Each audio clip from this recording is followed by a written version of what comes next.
Welcome back to Indianomics. We have been speaking to economist Ajay Shah and the Director General of the Central Statistical Organization, Mr. S.K. Das, on the fiasco of the wrong GDP number that was put out this week and on what is the quality of Indian statistics.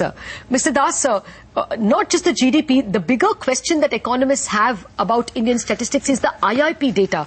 The IIP data appears to be severely backdated. Can you tell me how many people you send forms to and how many people respond? I mean, do you send out forms to 1,000 companies and do 500 at least respond? Can you just tell us how the IIP is constructed and filled in?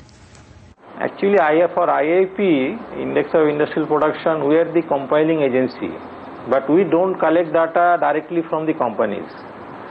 We have got 18 different source agencies, like we have Ministry of Industry, then that is we call Department of Industrial Policy Promotion. We get from Indian Bureau of Mines, we get from Ministry of Steel. So from different departments we get the data.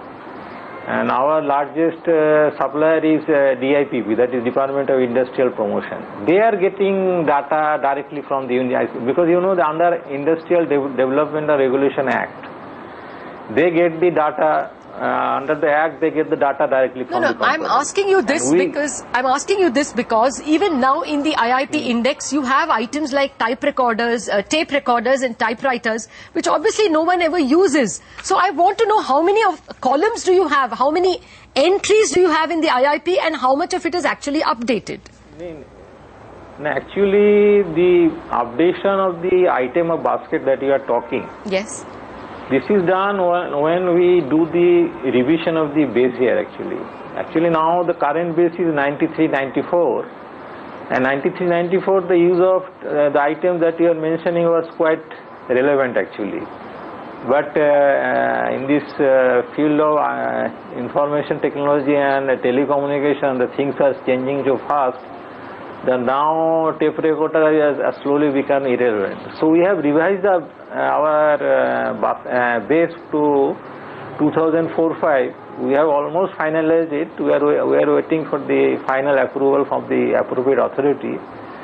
And then we will be bringing out the series 2004-5 of the base, and in which you will find most of the items which were there in 93-94 will not figure in 2004-5. And the only solution to bring out a reliable IIP is to make a frequent revision. And as per UN recommendation, it should be done once in 5 years.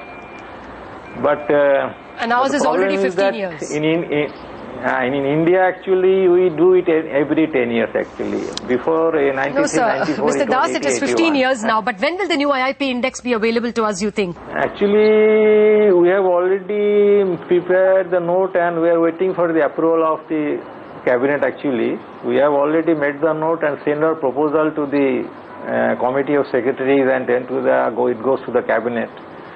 So we are expecting it will be done very soon, actually. Well, Ajay, I know you are, bursting with many more questions to the CSO and many more complaints. But really, one would think that the GDP is a little better off. But the IIP, which has not been updated for the last 15 years, is an even poorer indicator of where the economy is headed. Your thoughts on the other data put out by the national accounts? I think we have very big problems. I was hearing your exchange with the Director General just now, and I think the word computerization is not being understood. Using a computer as a calculator is the most pointless thing in the world. It's as you said, things have got to be done by a computer program. It's got to be an end-to-end, completely automated system with a well-defined process manual, which is in the public domain, so that you have 100% consistency and these kind of errors don't happen. The larger point I'd like to make is that what you measure is what you can manage. I think it's a real mistake on our part that we are a $1.2 trillion GDP and we have a statistical system that is straight out of the 1970s. I think it's a mistake to try to run a modern, sophisticated economy with such shabby statistical foundations. Well, Mr. Das, any last thoughts that you would want to say? I will only request Dr. Shah to visit CSO, which we are in Sardar Patel Bhavan, and he can see for himself the amount of modernization being done in this office. And I don't agree that it is you are taking 70 culture. It is very much a 21st century office. Gentlemen, I'm afraid we have run out of time. We have to wind up this debate over here. Ajay Shah, Mr. Das, thank you very much for joining us. But one will have to admit that today a large number of economists and other users of the CSO are more in Ajay's camp, doubting the processes and doubting the sophistication of the statistical output that comes out of the CSO and indeed for all branches of the government. This is a serious eye-opener. One hopes that this will be a catalyst for some fundamental changes in the way data is computed. That should be the easier task. The more tough task of data collection is yet to be attended to. A lot will be said on this issue in future editions of the Indianomics and in other parts of the business press. How did the Central Statistical Organization or the Ministry of Statistics let this error slip past? And how reliable are the other numbers put out by these organizations? To answer these questions, we have with us the man in charge himself, Mr. S.K. Das, the Director General of the CSO, the organization that calculates most of the big numbers, and a veteran economist, Ajay Shah, who, like all of us, is one of the bigger users of the CSO's data. Mr. Das, Ajay, welcome to the show. Let me begin with you, Mr. Das. How did this error happen? If you can just tell us exactly where the mistake occurred. Actually, for working out the constant price, we have to work out the, it is called the appropriate deflator. That is a mix of wherever, somewhere it is CPI, and somewhere it is WPI, and somewhere we use a combination of both actually. So if you see the GDP at market prices at current prices, that growth rate is okay. We have got a, but while converting into the constant price, there were some slight mistakes actually in that we have also mentioned in our press note, that there have been use of inappropriate deflators in converting this cost estimate at the market prices. So is it that when we checked up, yeah, is it that personal consumption and government final consumption is deflated with CPI and capital formation is deflated with the capital goods index in the WPI? Is that how it is done? This is a combination of our both WPI and CPI actually. If you take this final consumption expenditure, we say for food items we use WPI, and some other item we are using CPI actually. It is a combination. It is not that we are only using CPI actually. Okay. Well, in that case, Mr. Das, yeah, please go ahead. So in that case, that we have to choose the appropriate deflator actually. So the mistakes happened in some of these cases, that when we looked up carefully after this 3.7 and 8.8 things came up in the next subsequent morning. So when we checked up this, we found that there are some aberration actually. So next day actually, although there were not much mistakes, but we made a thorough checkup of all the items in the market price. Actually, the estimation of GDP at market prices is a difficult exercise actually, because quarterly data for these things are generally not available very freely actually. We have to make a lot of estimation and estimation, correction, etc. You have to do. Okay, are there not counter checks? At what level is it done? Is it done at a GM level, at Assistant Director General level? Are there not counter checks within your organization? There are actually, because it is done at one level and at the level of director, and checking done at the level of DDG. DDG is our joint secretary level and additional secretary level also. This is actually, we also, when this error came to the light, we are also quite surprised how this could happen actually when there are so many checks and balances. Well, let me get a professional economist in, people who were harassed by this, the wrong reportage. Ajay Shah, the Director General is listening. It's the GDP number, the error came to light. Is that now casting aspersions, casting doubts on all the data put out by our statistical machinery? Well, it used to be a bit of an insider thing that economists were very conscious about the bad data quality that comes out of the NSSO, of the National Account Statistics. For example, I've never written a paper that uses the Annual Survey of Industries, that uses the NSSO, that uses the NAS, because we consider them to be very low quality data products. So I guess this is just validation of their inner problem. It's good that the problem has come to light. The question is, are we able to execute more fundamental reforms? It's not a matter of correcting one mistake. The question is, are we able to fundamentally change the way the statistical machinery functions? Well, I clearly take your point, and that is exactly what I was coming to with Mr. Das.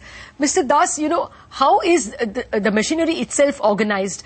What is the responsibility that the CSO has to this chief statistician himself? And what is the responsibility of the chief statistician to the nation for the mistakes that are committed? Can he, ensure that those who made the mistakes are, penalized in some form?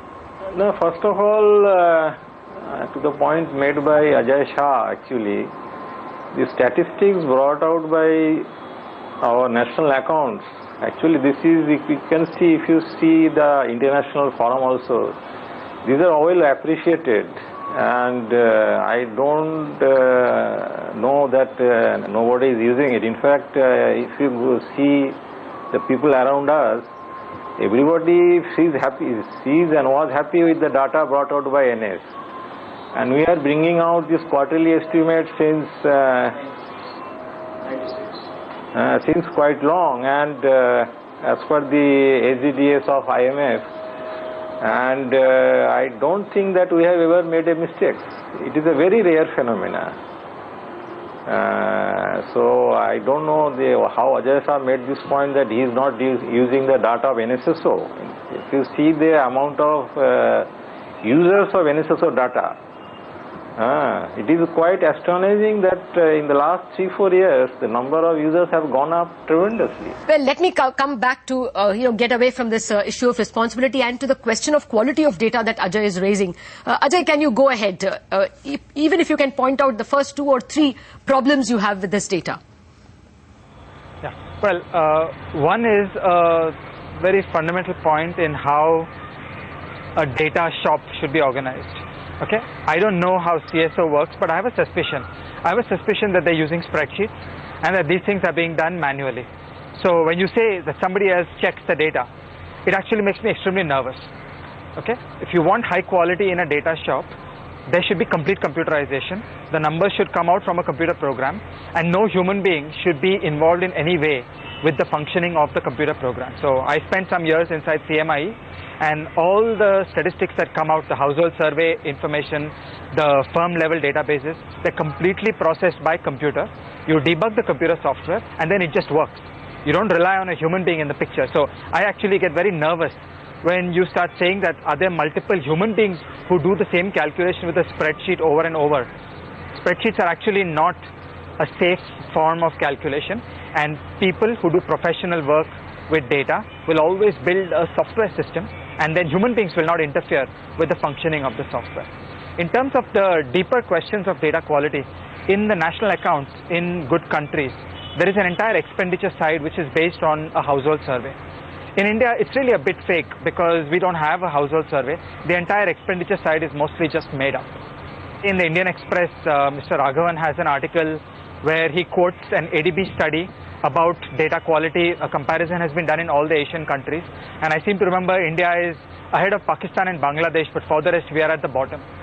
I think there are enormous problems with the official statistical machinery. We should not be claiming that all is well. Mr. Das, the issue that both I and Ajay are raising is that when you are applying a deflator to a number that has been accumulated. I'm not going to the question of how you accumulated that number itself, the GDP at market prices, at current prices. Let us take that as a given. But when you're applying the deflator, that should be computerized. I mean, this should run as a program. Why is it that you have to have a manual intervention at all over there? No, there is no manual intervention. It is computerized actually, I do admit. But while calculating, you know, when you are deflating different items within the private consumption expenditure, what deflator, what figure should have been used, instead of that some other figure got in actually. This is actually when you work out and have a time target, so at a lot of pressure of work actually, this minor mistake was committed actually. And as I told you earlier, we could correct it, but I can assure you, in the past we have not made such a mistake. I still don't remember that we have earlier made a mistake. This time mistake has happened, and obviously this is a learning experience. We will be very extremely careful in future. Well, Mr. Das, I can assure you that we will not be making any such mistakes.